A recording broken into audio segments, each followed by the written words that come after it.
The women who make men fall hard and stay hooked for good aren't the ones handing over everything. They're not the first to text, not always on call, not twisting themselves into pretzels to prove how much they care. There's one boundary, just one, that completely rewires how a man sees you. It's the thing that moves you from someone he's into to someone he can't picture his life without. Here's the truth nobody wants to say out loud. You've been sold a lie. You've been told love means sacrifice, that it means giving until it costs you something, that the way to prove you're worth loving is through constant devotion. But what if that advice is exactly what's kept you single, kept your heart broken, and kept the men you actually want just out of reach? And what if making a man fall so deeply that he can't imagine walking away has nothing to do with what if do with fanding, and everything to do with what you hold back? This isn't about tricks. It isn't manipulation. It's about one psychological switch that changes how a man's brain organizes itself around you. Today, I want to walk you through the boundary the most magnetic women use, often without even realizing they're doing it. The boundary that makes a man fight to keep you, instead of coasting on the assumption that you're realizing. Often always be there. The one shift that turns "I like her" into "I can't lose her."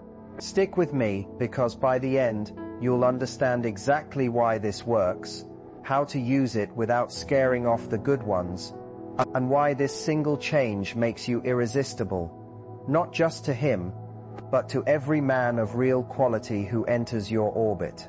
Settle in, put your phone down, and get ready, because what I'm about to share flips everything you've been taught on its head. And yet it works.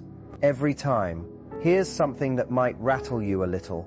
Everything you think you know about how men fall in love is backwards.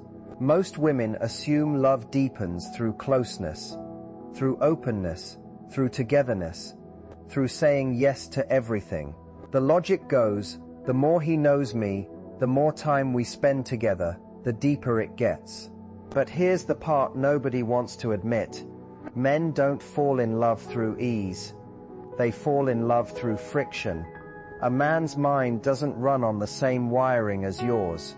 You might feel more connected to someone who's always present, always available, never says no. His brain works the opposite way. Men are built to chase, to earn, to fight for the things they value. And here's the hard part. When something requires zero effort, when there's no mystery, no challenge, no edge left to explore, his interest doesn't stay flat.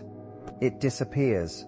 Picture any man you've ever seen completely wrapped up in a woman. I'd bet money she wasn't the one who dropped her whole life to make room for him. She wasn't the one always free when he called. She wasn't smoothing every obstacle out of his path. The woman he can't stop thinking about is the one who made him work for it, who held a standard, who had a life so rich and full that he had to earn a spot inside it. There's actual psychology behind this.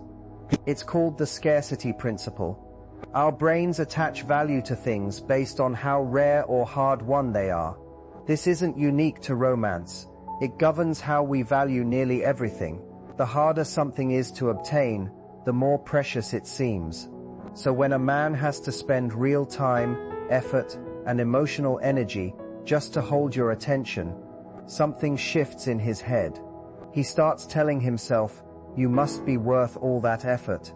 Otherwise, why would he keep trying? But it goes deeper than the chase itself. It's about what's happening inside his mind while he chases. Every time he has to work to keep your attention, every time he has to rise to meet your standard, every time he chooses to keep pursuing you despite the difficulty, he's making a psychological deposit. And the more he deposits, the more valuable you become to him. Not necessarily because of who you innately are, but because of what it's cost him to get close to you. This is exactly why the women who give the most, who need the most, often struggle to hold a man's interest long term. It's not a flaw in their character or their worthiness. It's that they've short-circuited the very mechanism that builds obsession. They've made themselves too easy to reach, too available to be appreciated, too predictable to chase. The woman who understands this, who holds healthy tension, protects her own life, and keeps her standards intact, triggers something instinctive in a man. She becomes the prize worth winning, not the option he settles for. That single shift is what turns simple liking into love, and attraction into obsession. But don't misread this. It doesn't mean going cold, distant, or playing games. It means being valuable. It means holding standards. It means refusing to abandon yourself just to keep someone else close. And in a moment, I'll show you how to do exactly that, without pushing the good ones away. Here's something harder to hear, but important. Most relationships don't collapse because two people stopped caring. They collapse because one person started caring so much they lost themselves in the process. And far more often than not, that person is her. She reshapes her entire life around his schedule, his moods, his needs, convinced that this level of devotion will make him love her more. But here's the cruel twist. The more of herself she gives away, the less interested he becomes. Not because he's cold or cruel, but because, without meaning to, she's teaching him she has no limits, no standards, and worst of all, no other options. When a man becomes your only source of happiness, your only priority, your entire world, it doesn't make him feel treasured. It makes him feel suffocated. Look at it through his eyes. At the start, he was drawn to your independence, your passions, your full, vibrant life. You had friends, hobbies, ambitions that lit you up. You were a woman choosing to spend her time with him, not needing to. But slowly, without either of you noticing, plans got cancelled to make room for him. Your own goals stopped coming up in conversation because his mattered more. Bit by bit, he became the center of your universe. And ironically, the moment he became your everything, you became less compelling to him, because the woman he originally fell for, the one with her own dreams and boundaries, had quietly vanished. In her place stood someone who seemed to need him just to feel whole. And somewhere underneath it all, every man senses that need isn't love, it's dependency. This is why so many women live through that gutting pattern. Everything starts beautifully, and then he begins to pull away.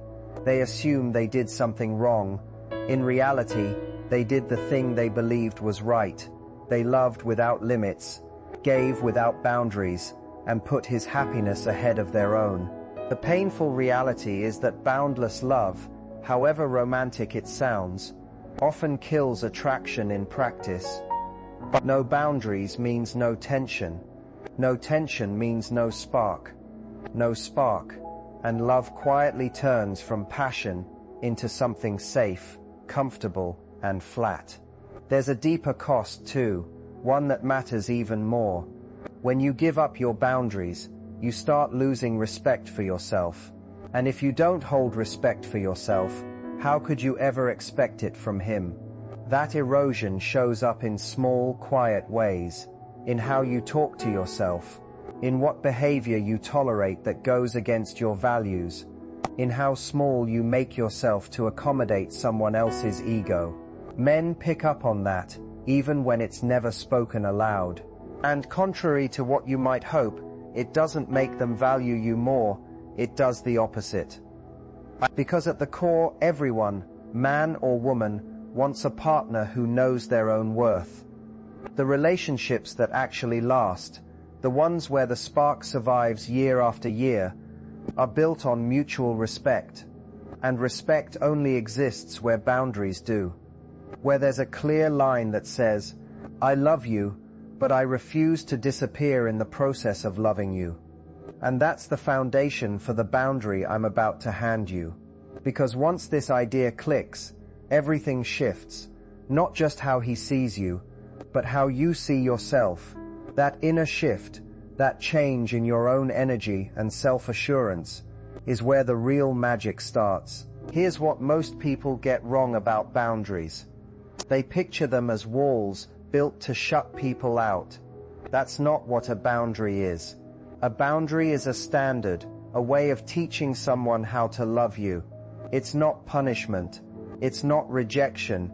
It's the framework that makes healthy, lasting love possible. When your boundaries are solid, you communicate something without saying a single word.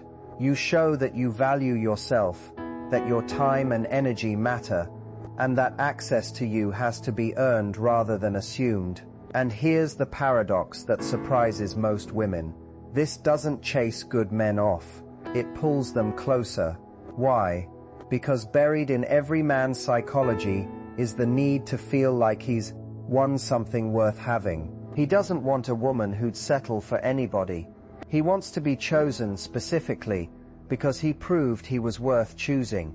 When you hold standards, when your boundaries are real, when you refuse anything less than you deserve, you give him something to rise toward. Think about anything of real value in your life. Was it ever simply handed to you? The job you're proud of, you worked for it. The achievements that matter, you earned them.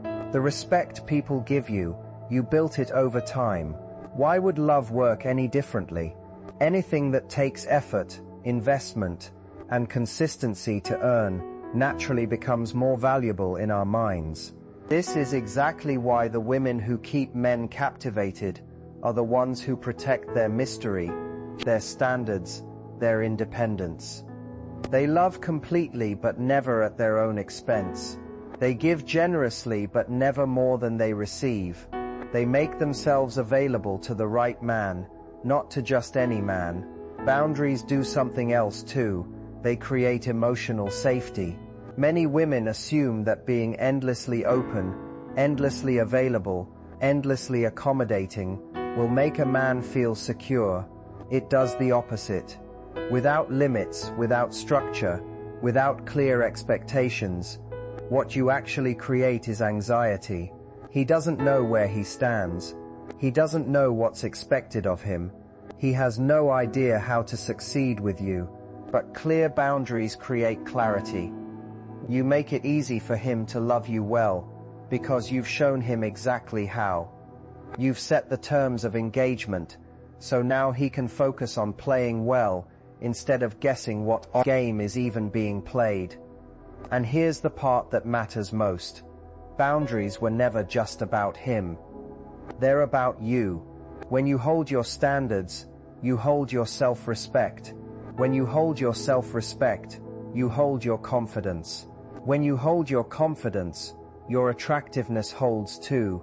It's a self-reinforcing cycle that keeps love alive rather than letting it stagnate. The boundary I want to give you now isn't complicated, but it's powerful. It's the base that every other healthy relationship habit gets built on top of.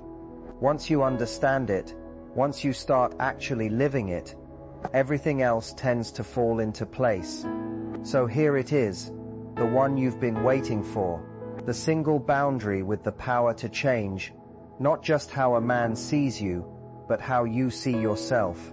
The one that turns obsession where there was obligation, desire where there was dependency, and pursuit where there was being taken for granted.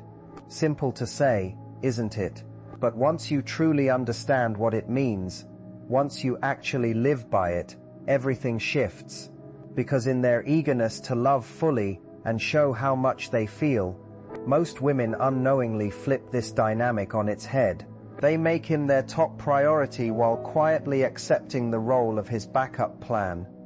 They rearrange their whole life around his schedule, while he only fits them in when it's soaked. Use convenient. They pour emotional energy into someone who hasn't matched a fraction of it back. This boundary is about matching energy. If he texts once a day, you don't send 5 in return. If he only makes plans with you when nothing better comes along, You don't cancel your own plans to make room for him. If he treats you as one option among several, you stop treating him as your only one. Here's what this boundary actually forces. It makes him either step up or step back, and both outcomes work in your favor. The moment you stop overgiving, the moment you stop investing more than he is, one of two things happens. Either he rises to match your energy and starts genuinely prioritizing you the way you'd practice. Watch he quietly fades, revealing he was never that invested to begin with. The men who step up, who start showing more effort once they realize they can't gill space are lackings, those are the ones worth your time. They see your value, and they're willing to work to keep it. The men who disappear the moment you stop overgiving, they're doing you a favor. They're showing you, clearly, that they were only ever interested in what you provided, not in who you actually are. This boundary also works something like magic on your own inner world. The moment you stop prioritizing someone who won't prioritize you, you start redirecting that energy back where it belongs, into your goals, your growth, your own happiness. And when you become the center of your own life, instead of orbiting his, something happens. You become more interesting, more fulfilled, more magnetic. Men can feel it when a woman has options, when her life is full, when she isn't sitting around waiting to be validated. That energy, the quiet confidence of a woman who knows she's part, is genuinely intoxicating. It makes him want to work harder for your attention, because he can sense that other people want it too. This boundary protects you from becoming the woman who's endlessly available, endlessly accommodating, endlessly putting his needs above her own. In its place, you become someone who's selective with her time, deliberate with her energy, and unmistakably clear about her standards. Your attention starts to feel rare, because it's no longer handed out freely. And here's the payoff. The moment you stop giving priority to someone who only gives you optionality, you start attracting people who want to prioritize you. You stop settling for crumbs and start being offered the whole meal. You stop accepting part-time affection and start commanding full devotion. This isn't about being difficult or high maintenance or hard to please. It's about knowing your own worth and refusing anything short of it. It's about understanding that real love runs both ways, that healthy relationships demand mutual investment, and that the right person will rise to meet you where you stand, instead of asking you to shrink down to meet them. And once you start living by this boundary, something remarkable begins to happen in his mind. He begins to view you differently, not as someone who is simply there, but as someone who matters. He notices that you're not the type of woman who lets just anyone into her world. And that shift in perception changes something in him. Suddenly, he wants to prove he belongs in your life. He wants to be someone worthy of your attention, because he understands now that your attention isn't handed out freely, it means something. Now that you understand why this boundary matters, let's talk about what actually happens once you put it into practice. Understanding a principle does nothing for you if you never live it out. So I want to walk you through what really unfolds when you apply this in your day-to-day life. The moment you stop giving more than you receive, the moment you stop treating him like your top priority while he treats you like a backup option, his behavior will change. And the way he responds tells you almost everything about what he actually wants from you. If his interest was real but he'd simply gotten too comfortable taking you for granted, you'll start to see him step it up. He'll reach out more often. He'll follow through with actual plans instead of vague suggestions.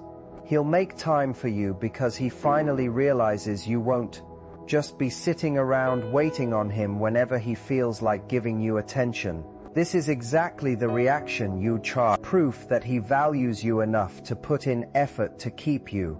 But not every man will respond this way.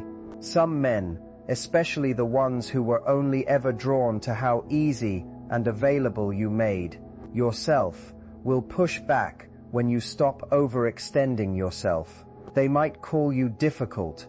They might accuse you of playing games. And that reaction alone tells you the truth.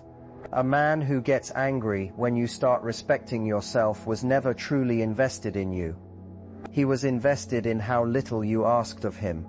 You'll also feel a shift within yourself when you're no longer pouring your emotional energy into someone who isn't reciprocating.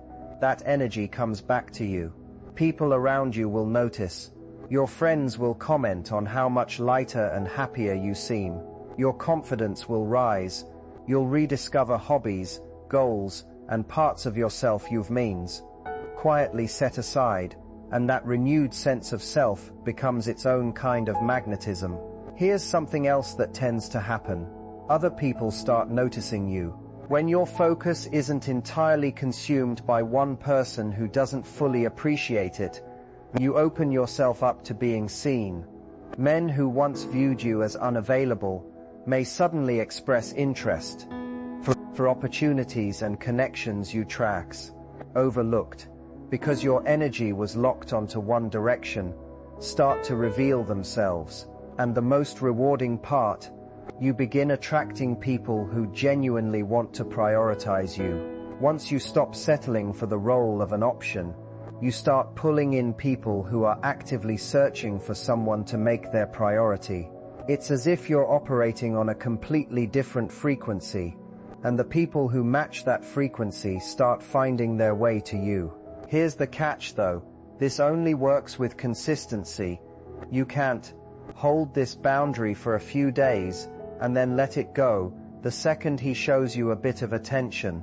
Men who truly respect this standard, who rise to meet it, need to see that it's okay, not a temporary test they can simply wait out. It has to be real and lasting.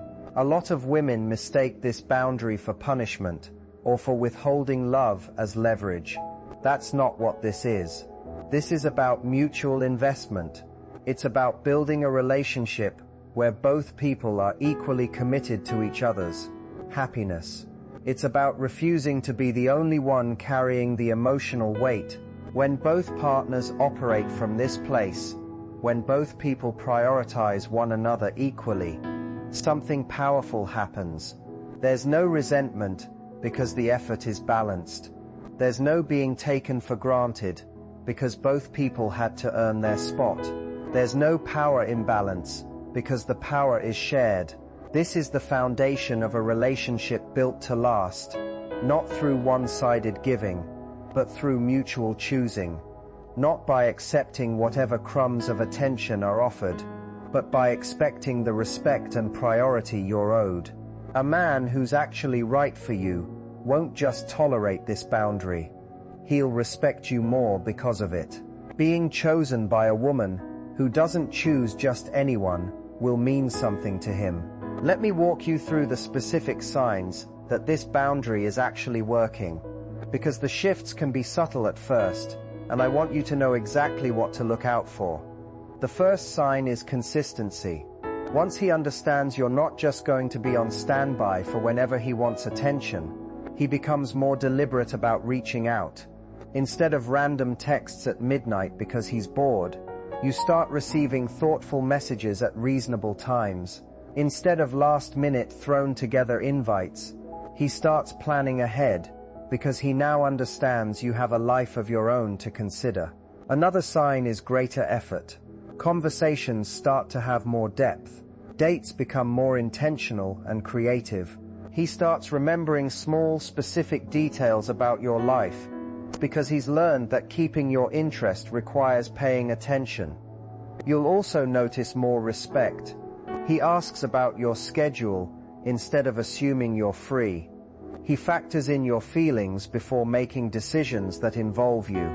He starts treating your time like it's valuable because you've shown him that it is. And that respect doesn't stay contained to your relationship. It shows up in how he speaks about you to others too. But the clearest sign of all is pursuit. Once you stop chasing, once you stop being the one who always initiates and always puts in the work, the right man will start coming toward you. He'll be the one texting first. He'll start making plans. He'll begin putting in real emotional effort, because on some level, he understands that if he doesn't, he risks losing you altogether. I'd love to hear from you. Drop a comment below and tell me what part of this resonated with you the most. What boundary do you need to start holding? What pattern is it time to break? Your experience could be exactly what another woman needs to read today. If this video gave you a new perspective, a bit of clarity, or the courage to make a change, please give it a like and share it with someone who might need to hear it. And if you want more content like this, real conversations about love, attraction, and the psychology behind what actually works, subscribe to Relationship Truth, Matthew Hussey, and turn on notifications, because we're just getting started. Before you go, hold on to this: you are not too much, and you are not asking for too much. You deserve someone who recognizes your worth and chooses every day to honor it. This boundary isn't about becoming someone different. It's about refusing to shrink yourself for someone who doesn't see your full value. Your story isn't finished, it's only just beginning, and it starts the moment you choose yourself with the same devotion you've been giving everyone else. Do that, make yourself the priority, and the right man won't just accept it, he'll fight for the chance to become one too.